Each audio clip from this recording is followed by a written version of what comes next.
Jeigu tu nori decentralizuoti sistemą, kiekviena atskira ląstelė, šiuo atveju tai yra žmogus, turėtų būti A aktyvus, pilietiškas ir B pakankamai turėti aiškią, tvirtą, rimtą, kokybišką nuomonę ir informaciją apie mes labai daug gyvenimo aspektų apie tai, kaip balsuojam. Šiandien kitokią temą - švietimo transformacija, kai kalbama, kad viskas jau nebe enciklopedinės žinios svarbu, nes koks skirtumas ten, tu prisimeni ar neprisimeni datą, ar moki ar nemoki greitai stulpelius skaičiuoti, reikia tiesiog kitokį individą kurti su kitokiu charakteriu, su kitokiom savybėm, tvirtesnėm, stipresnėm, žmogiškesnėm ir panašiai.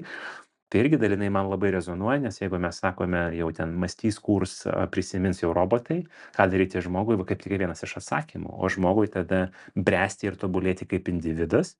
Ir vienas iš tų požymių yra mokėti ir įsitraukti, ir prisiimti atsakomybę, ir daugiau žinoti, suprasti, domėtis ir panašiai.